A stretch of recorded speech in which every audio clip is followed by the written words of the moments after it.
Welcome, welcome back to A Drop of Happy, where we focus on carefree, stress well, light and lively living while reviewing and discussing all things entertainment and wellness. And so I did a little ditty, a little thing on this Looper article, and it was back, it was like 6 months ago, which is really bad because I was supposed to do a part two way sooner than I'm doing it now. And since then, it the original article was 93 of the best sci-fi movies. This was from looper.com. Now it's 107. So there's some movement. Okay? We're gonna talk about them because one of my favorite genres is sci-fi. Like sci-fi and romance are right there, right next to each other. Um, I don't really like one more than the other, and it's one of the things. It's one of my sources of escapism. It's one of my sources of stress management.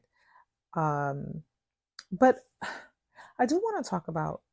I always like to remind you guys about stress management and what it's about because of course I definitely engage in entertainment and touching the creative aspect of our lives and all that. But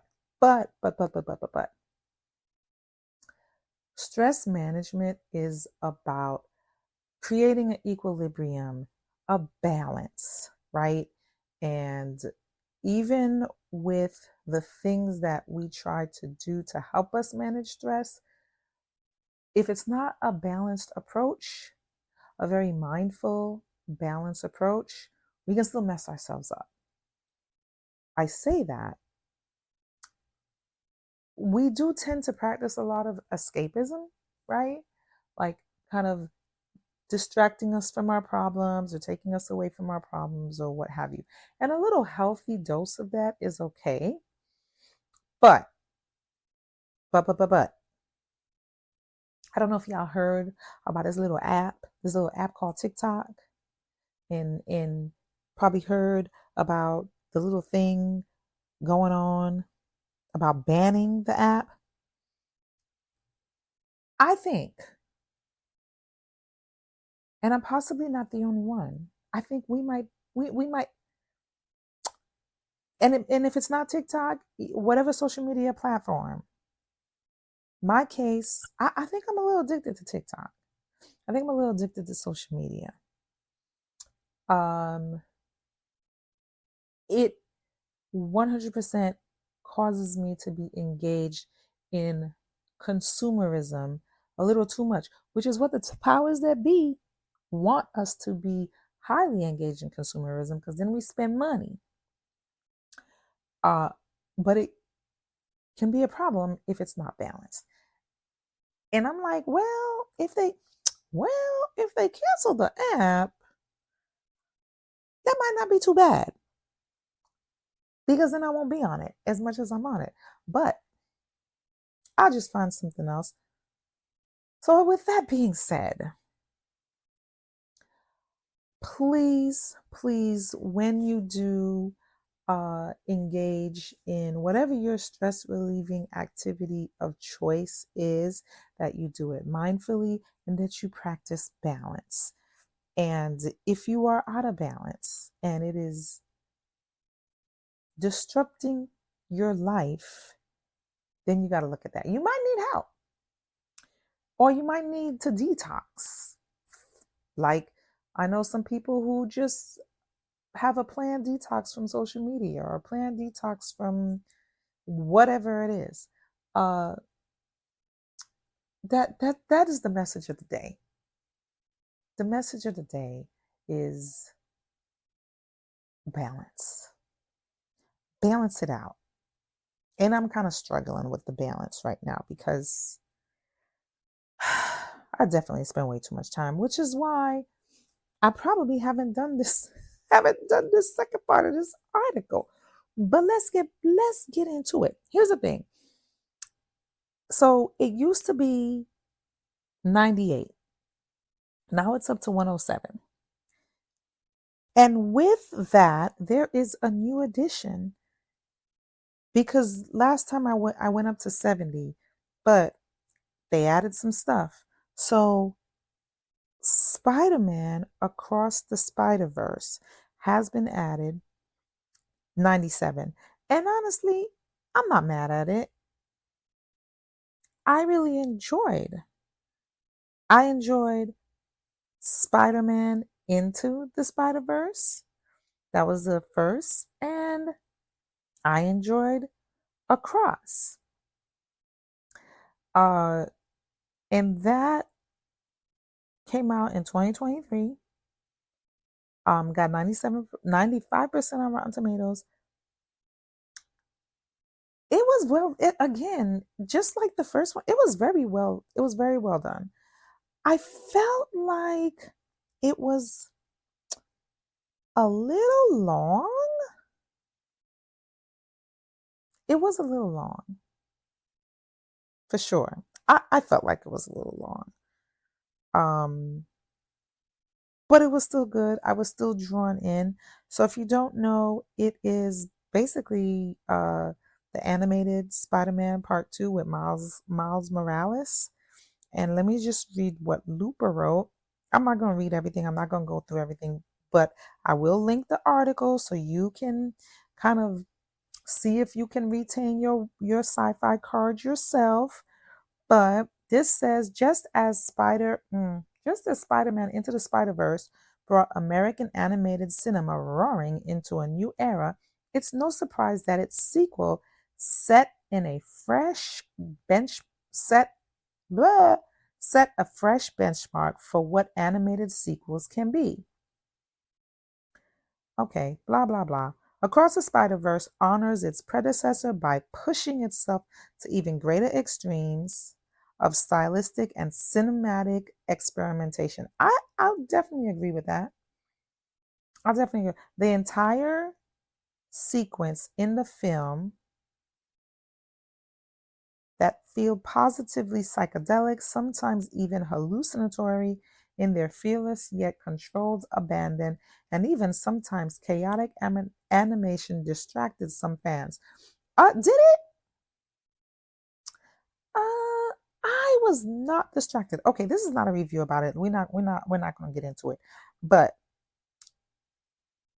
it for me was a fun watch, and I don't hate that it's made its entrance at 97.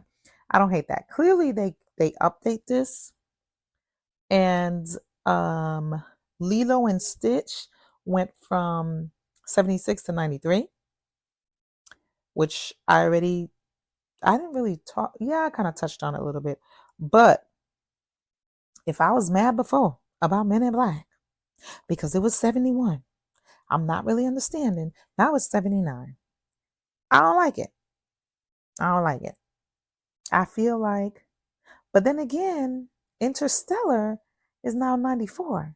And I don't like that because Interstellar, I have to say, is one of my favorite. So I feel like this is too far up. Uh, and then Gravity went from 70 to now 78. So they had some additions, some change ups and things like that. So I can't remember if I talked about this, but we're just gonna go hop to 77, even though before it was 70. So obviously there's some again, they update the list. And let's be so for real. The last time I looked at this was in June. Okay? So we're a little behind. So bear with me.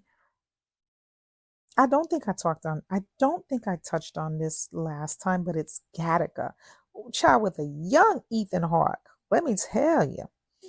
And this one wasn't like an exciting movie, but I really liked it.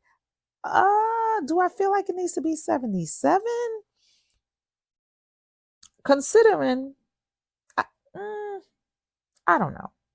I don't know what else they got going on, but it was Ethan Hawke, Uma Thurman, and Jude Law. This was in 1997, so they were young. Okay. Uh, in the near future, those who are genetically engineered enjoy a class of privilege over those who are not. Vincent Freeman, Ethan Hawke, was made the old-fashioned way with all the genetic flaws that entails, but must hide his true nature in order to keep his job and his status in the space program. Sharing the identity of Jerome Moreau, a genetically perfect former Olympian who has lost the use of his legs, Vincent has defied the odds and become a shining example of human achievement. But it could all come crashing down after a murder at his workplace put his life under a microscope. Gattaca is a rich character drama of remarkable pre-science, predating widespread conversation and legislation around genetic discrimination. I, and considering where we're at now and all the advances and things, uh, it's just still a very interesting conversation.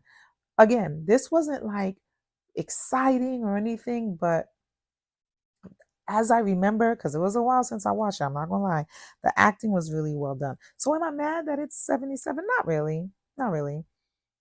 But baby,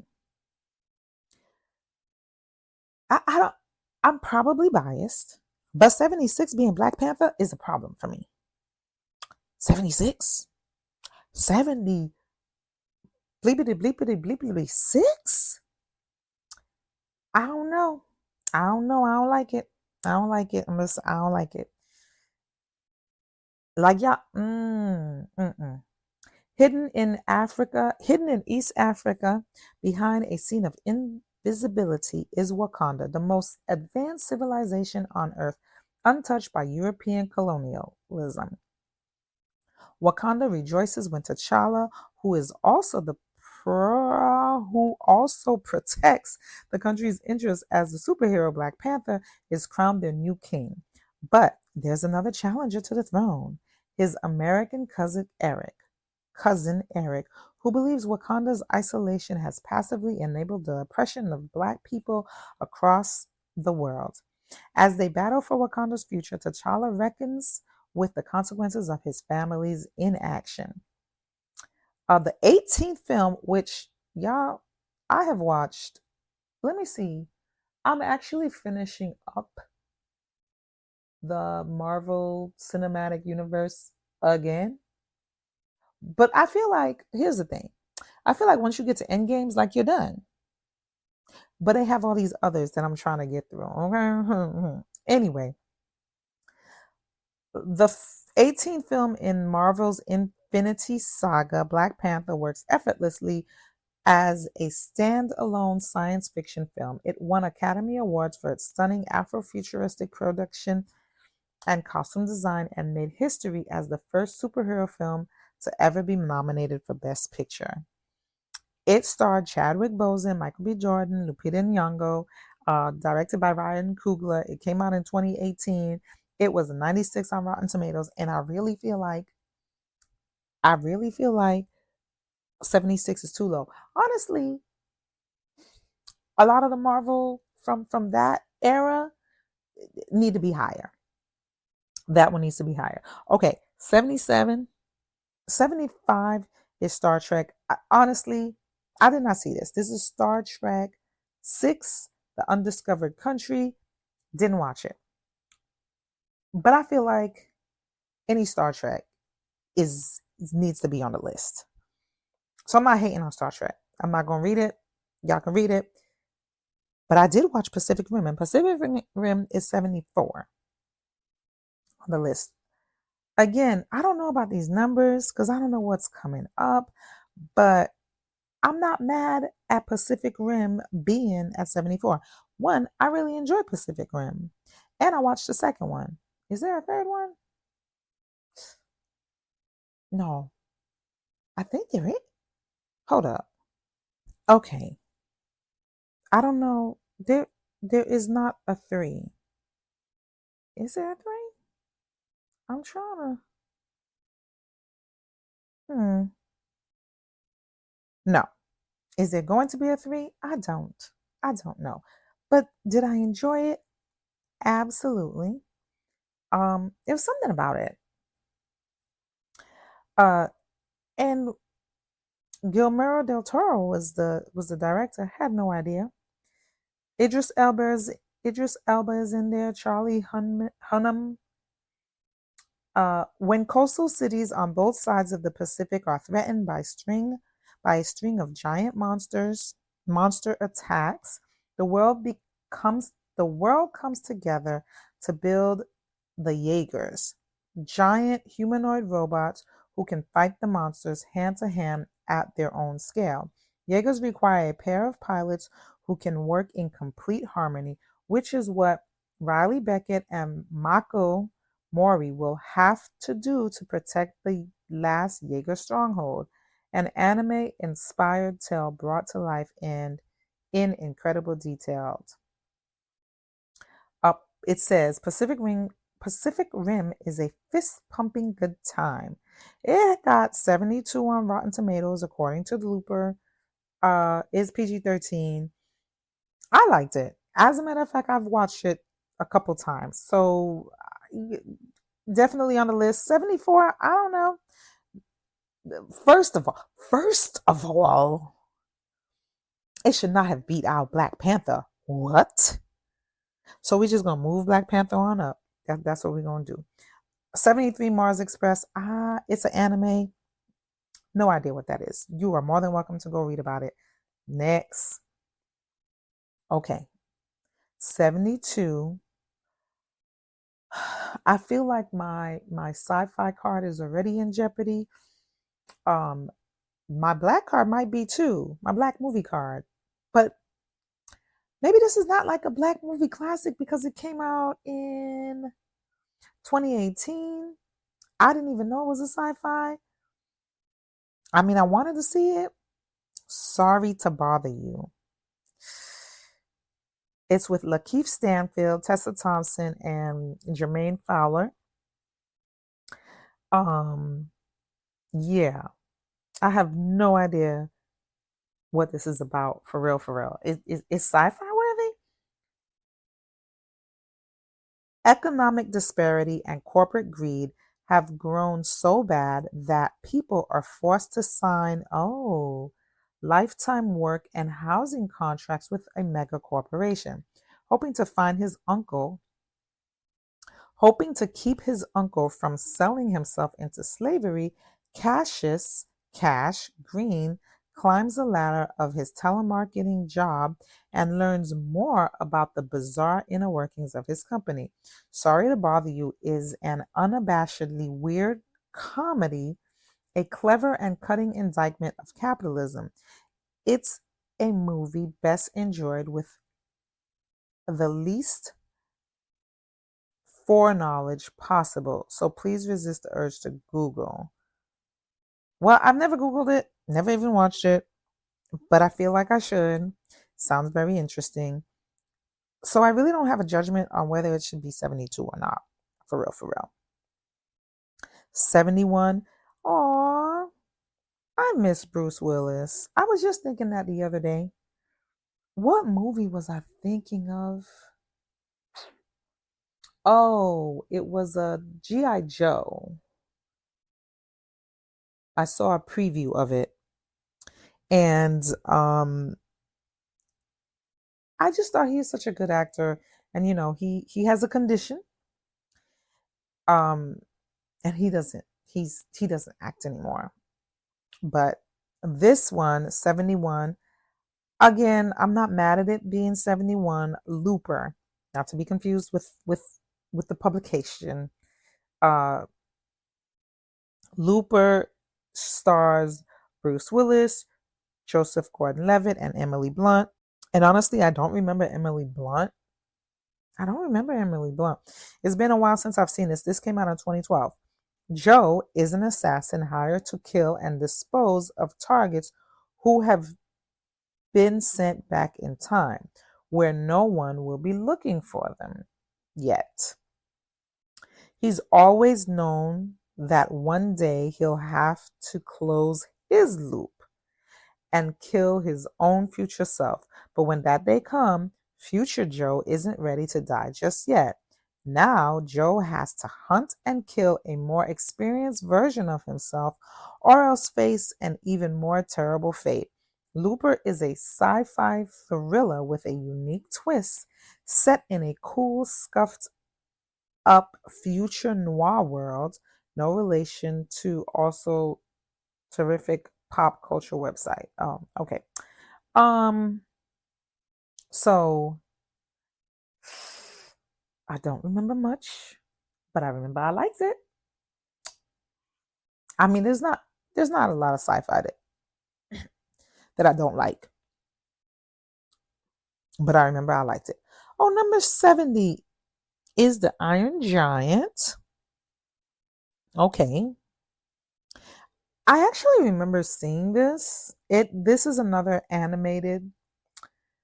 Uh it came out in 1999 and I actually watched it, I want to say maybe a couple years ago, and I liked it. It was a cute. It's 86 minutes long. Stars Jennifer Aniston, Harry Connick Jr., directed by Brad Pitt. Again, came out in 1999. In this 1950 America, 9-year-old Hogarth Hughes befriends an enormous metal android that crash landed from outer space. Hogarth must protect the innocent giant who has no memory of its origin or its purpose from a paranoid federal agent who's been sent to investigate sightings of the monster. The Iron Giant is one of the last great American 2D animated features, a sweet and resonant cult classic that is all but guaranteed to make you cry. Did I cry? Don't remember. But I thought it was cute. I'm pretty sure I thought it was cute. Uh Again, don't mind that it's on the list at all. Let's put I'm just gonna keep moving Black Panther up. How about that? Minority Report. I do remember Minority Report. Here's the thing about Minority Report. It stars Tom Cruise, came out in 2002, directed by Steven Spielberg. Colin Farrell's in there, Samantha Morton, and it was set in the future. But back then I mean now it don't seem like the future. Anyway, but the main thing was that they were using like precogs. So you would get arrested for a crime that they said you were going to do, but you didn't actually do it. Anyway, let me read what this thing says.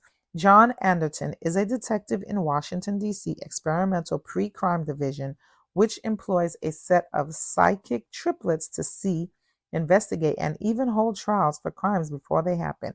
Like that's kind of crazy.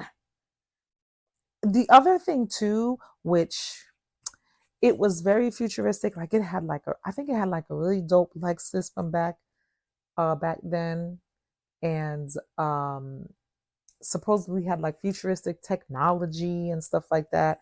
And now it's like okay, but it was a pretty cool movie when it came out, I thought. Uh, but does it beat Black Panther?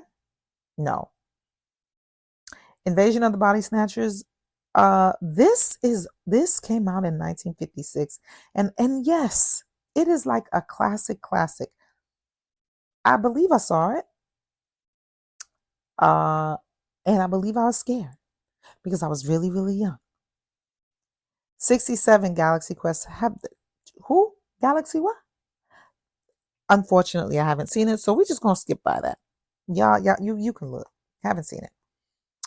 It's like one of those quirky kind of the little screenshot reminds me of Starship Troopers. And how come I haven't seen Starship Troopers? Okay, 66 Frankenstein is a classic, and I feel like classics should be further up because what would we be without these classics. Like this is the black and white version. You hear me? Um, 1931. But I remember I watched it. I watched it because, hello, Dr. Henry Frankenstein is a scientist on a mad quest to reanimate the dead.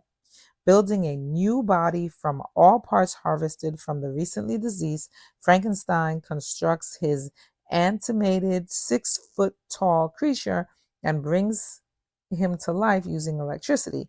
Incredibly strong and capable of speech, but apparently free of malice, the childlike golem escapes the laboratory and descends upon a peaceful Bavarian village where only tragedy awaits him. Uh, this is the black and white classic, and I feel like it needs to be up. Ooh, now we're getting somewhere. Now we're getting somewhere. Listen, 65 is Predator. I feel like it should be further up. I don't know. I don't know.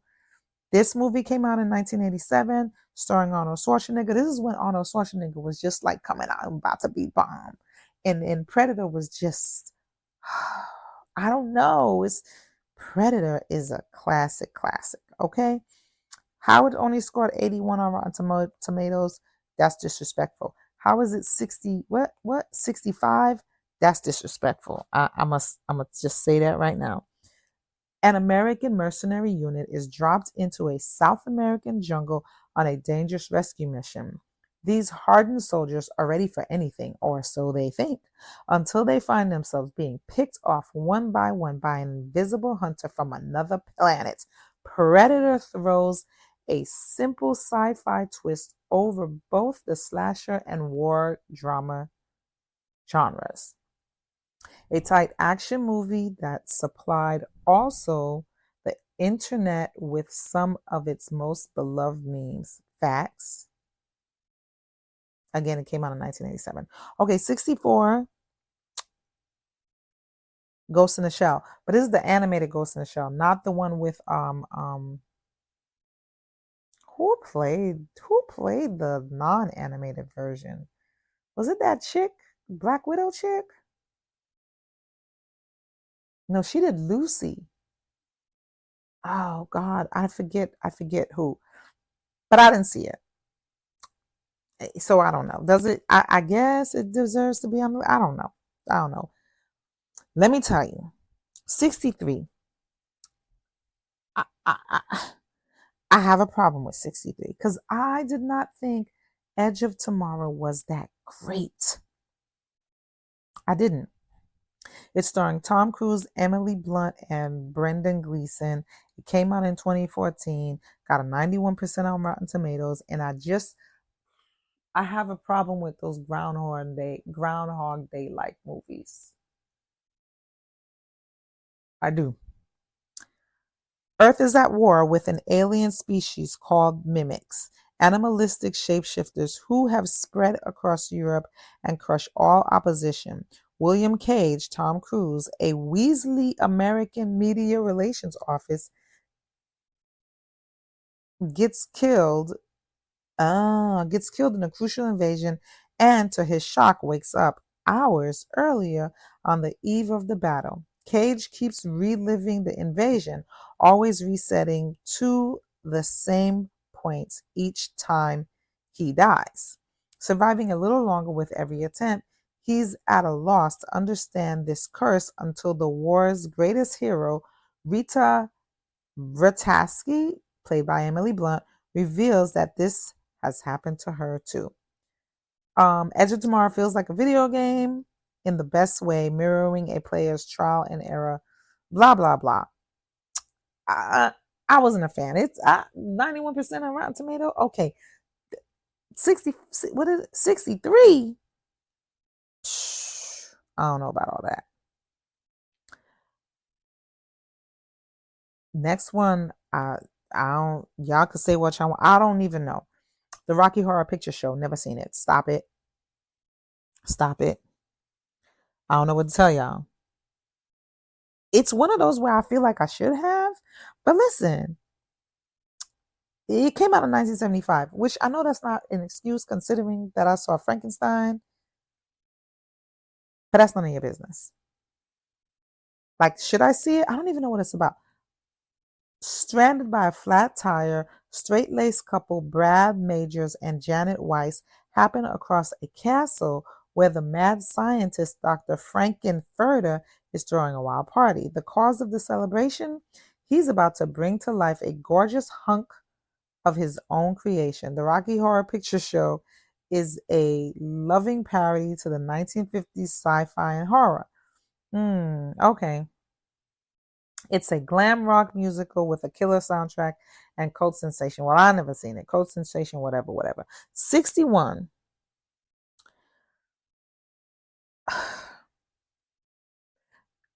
First of all, Interstellar could have been here. Interstellar could have been in this spot.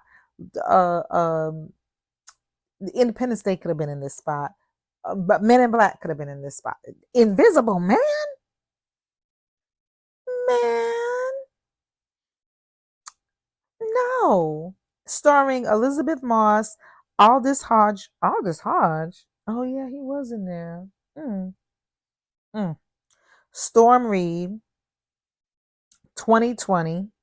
It got 91% on Rotten Tomatoes. Really? Really? I mean, it wasn't bad. I just don't think it should have been 61. It needed to be up in the 70s, the 90s even. Cecilia Cass, who's played by Elizabeth Moss, goes into hiding after leaving her abusive boyfriend, Adrian, a rich technologist. News of Adrian's death at his own hands allows Cecilia to finally drop her guard, but she soon becomes convinced that Adrian is not only alive, but following her every move, invisibly destroying her life in order to keep her under his control. Like any good horror movie, this poignant reimagining of the H.G. Wells classic is terrifying because its monster isn't pure invention, merely an exaggeration of a villain that truly exists. Godzilla minus one, I just don't remember. I just don't remember. Wait, no, 2023. Did I ever see this? 98. I I think I did. Maybe I didn't. I have no idea. Few franchises in the world. Okay, blah blah blah blah blah blah blah. Um,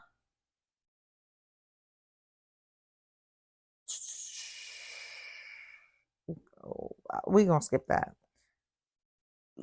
Oh, but this one, 59. Friend, friend. This movie won so many Academy Awards. Did it win or it was nominated? I don't remember. And I'm gonna be honest, I really, really was excited for Michelle Yeoh, but I did not like this movie. Everything, everywhere, all at once. There were so many things I did not like about this movie. And I like the barriers that it broke. Don't get me wrong. All for that. All for that. But friends, I'm not gonna give a full review. I just did not like this movie. And they got a 97% on Rotten Tomatoes. The boy. And I freshly, like, I think I saw this movie maybe a year ago, and I was so anticipating and wanted to see it. And there were a lot of great concept, but there were so many things that I was just like, this is so whack, in my opinion.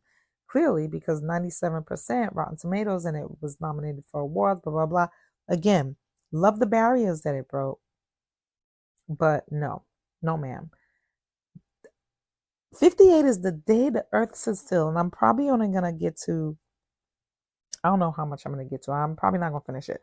But 58, but it's not the new one, not the new one with Keanu Reeves. Wait, is that what Keanu? Yeah. No, this is the old one from 1951. And I saw the new. I didn't see this original one. Okay, the day the earth stood still. I really enjoyed. So if I really enjoyed the new one. So if they're very similar, Granted, of course, a classic needs to be on the list, so I'm not mad at it. A spacecraft lands in Washington, D.C., containing Klaatu, Michael Rennie, a humanoid alien. Klaatu has come to speak to all the nations of the earth and warn them of the dangers of the atomic bomb. When their leaders refuse to cooperate with each other, goes undercover as Mr. Carpenter, an ordinary man, in the hopes of finding a more receptive audience. If he can't bring Earth's people together, he may have no choice but to destroy them all. The Day the Earth Stood Still is an essential sci fi drama of the 1950s, critical of Cold War hostility but humanist to its core. This one starred Michael Rennie, Patricia Neal, and Hugh Marlowe, directed by Robert Wise, 95% on Rotten Tomatoes, came out in 1952. And again, though, uh, if it's like the new one, I'm all for it. I'm curious because this is old school. I'm curious what the special effects will look like because the special effects on the one with Keanu, so good. I thought. 57 is Bill and Ted's Excellent Adventure, and I couldn't tell you. I didn't see it. I didn't see it. This is with Keanu Reeves, Alex Winter, George Carlin. Came out in 1989, 81% on Rotten Tomatoes. I did not see it. 56, 12 Monkeys. I did see it. Don't remember much of it. I believed I like it. Bruce Willis again. Bruce Willis. Who else is in there? Bruce Willis, Brad Pitt.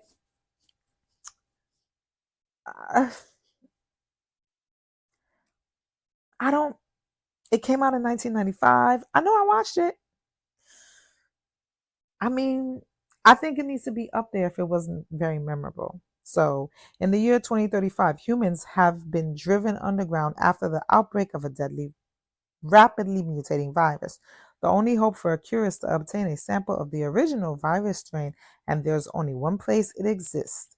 Still, it still exists, the past. Unstable prisoner James Cole, played by Bruce Willis, is sent back to the year 1996 to investigate the outbreak and bring back the key to restoring humanity. But the plan goes awry, and Cole is captured and institutionalized for his ravings about the future. 12 Monkeys is simultaneously a tense sci-fi thriller and a surrealist dark comedy that feels like a tug of war between sanity and madness. Yeah, I'm not mad at where it's at. Now, this one, 55, 55, I'm like, okay. Because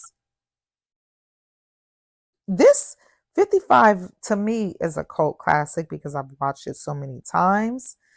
It's with another Arnold Schwarzenegger banger.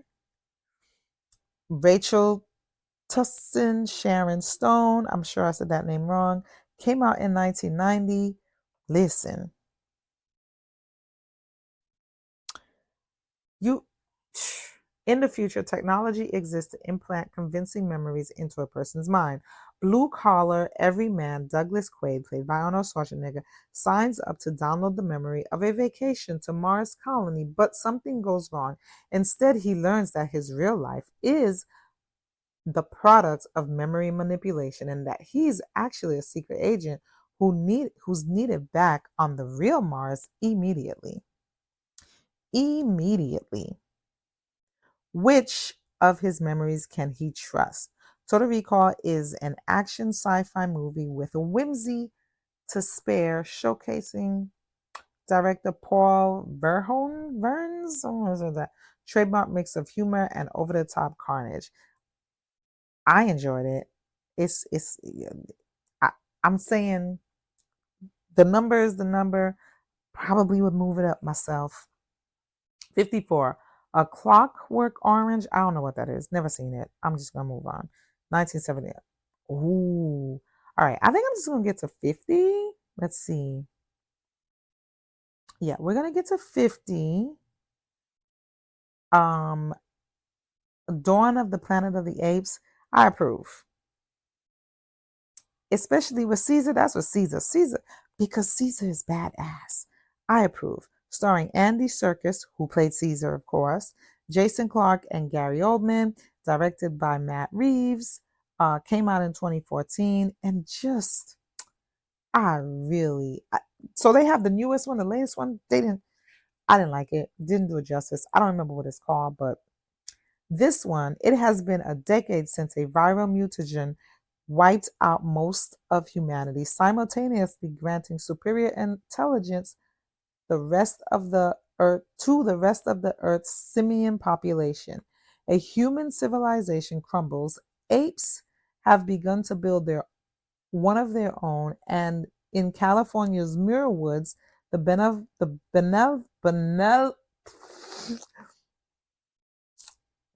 let's pause.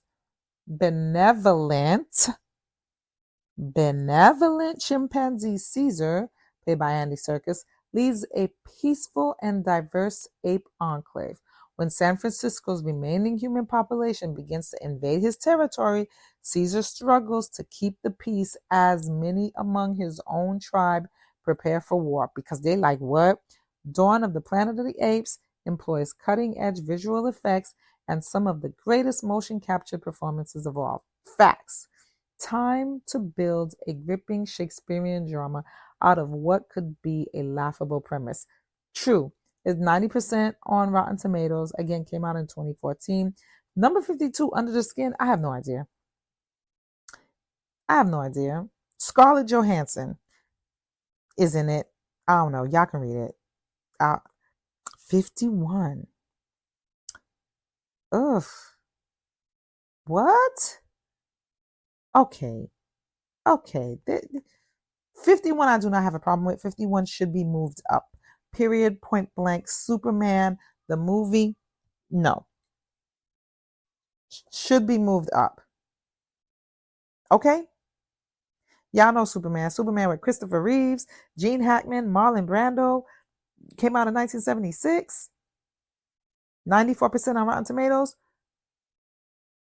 Should be moved up. Period. Point blank. I'm not even going to read it. I'm not even going to go into all that. All I know is it shouldn't be here. It shouldn't be. Like what movies do y'all got ahead? What 50 movies do y'all got ahead of this? And 50.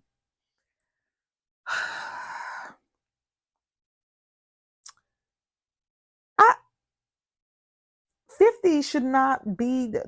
It's Annihilation. Annihilation, starring Natalie Portman, Jennifer Jason Leigh, and Tessa Thompson. Did I like it? Yes, I liked it. Was it a little weird? It was a little weird. Does Dirt deserve to be 50? No, absolutely not. Like, who told y'all this was okay?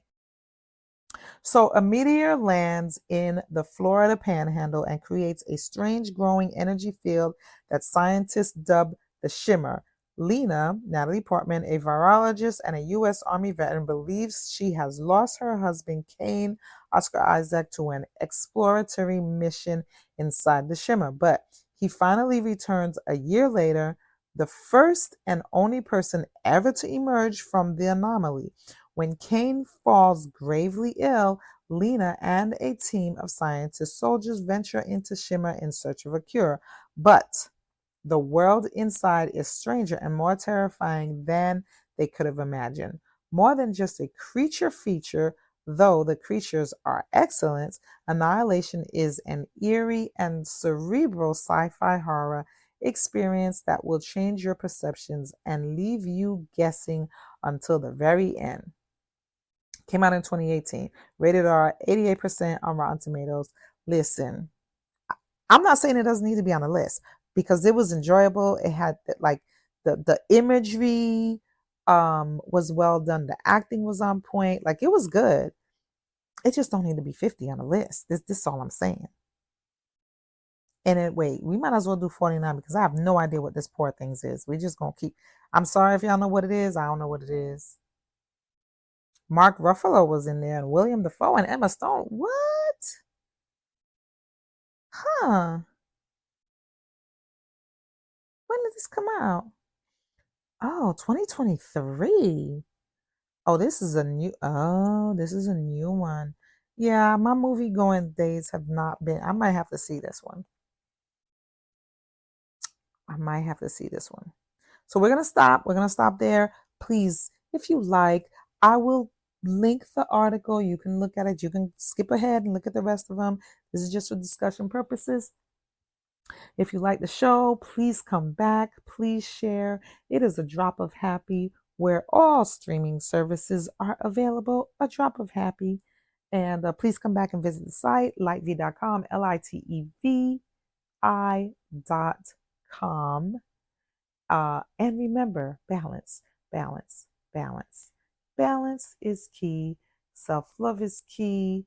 But we don't know what's going on in the world. And in order to keep ourselves centered, remember balance. And remember to live light and stress well. That is all. Please come back now. You hear?